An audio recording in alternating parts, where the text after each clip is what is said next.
Hey friends, what's going on? Coach Walt here. Welcome back to the show. Video number 80, early morning edition down here, getting ready before work here, get my shipping done. And had a fun sale that came in overnight. I bought a bunch of these items, 6 of them to be exact. They were all the same at a yard sale just about a year ago, last summer. Went into this guy's garage and he had cases. He had hundreds of these things, most of them all for the same team. He had about maybe 6 or 7 teams to choose from, not the one I would have bought if I had my choice, but they didn't have that. So I was just looking around and picked out the ones I thought were the best looking, happened to be all 6 from the same team.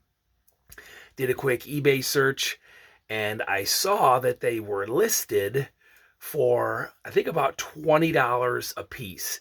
And he had them marked at $10 a piece. But as usual, I do my pick it up, put it down method and see if he starts to talk about negotiating. He did, and I ended up getting them for $5 each. So 6 of the exact same item, $5 each, and I see them listed for $20. The mistake I made was not going to look and see what they actually sold for. And I didn't do that because they're new with tags, they're cool looking, sports related, unique. I'm like, someone's going to buy these things, and at $5 each, it's going to be a no-brainer. I'm going to turn that 5 into at least 10, if not 15.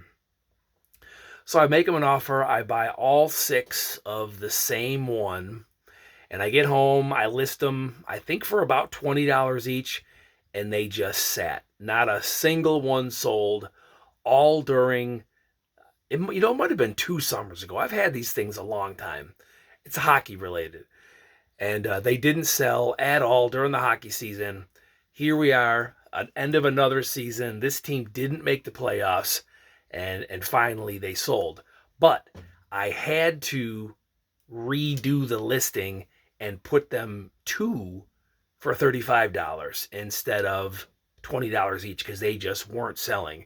And then I began to see that actually the guy that I bought them from at his yard sale had them listed on eBay as well. So that must have been why he was trying to get rid of them, because they just weren't selling.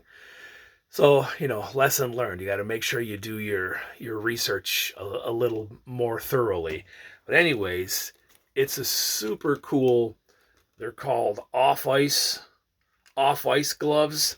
And, you put your beer in there. You put your hand in here. It's got a little bar in there. You hold it. And then when you're sitting at the game, you're drinking your beer. And then when they score. Anyways, these are the Boston Bruins. And another thing, too, is it's not a real big Bruins logo.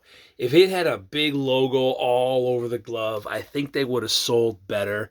It's just got this, although it's got the Stanley Cup champions, but I don't know. They were neat looking, and the other teams I passed on, I just thought that at the time they weren't as good. The Bruins weren't good this year, but the Bruins are an iconic team. Like, their stuff sells.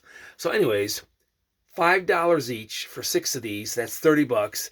And these 2 just finally sold for $34. So after shipping and fees that I have to pay, that's like $19. So 10 into 19, not great.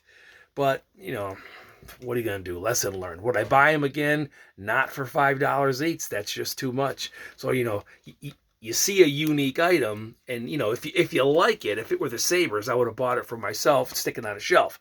But if you're buying stuff to resell, you really, really got to be mindful of the price. How much is it going to cost to ship? I mean, they're not terribly heavy, but it is a big, bulky thing here. So 2 of these in a box. It's a pretty sizable box, over $10 to ship it. So, I don't know. It worked out okay. I mean, I'm still 10 into over 19 is all, it's not awful. It's double your money. But it's just how long it took, how much shelf space it took, how much it cost to ship.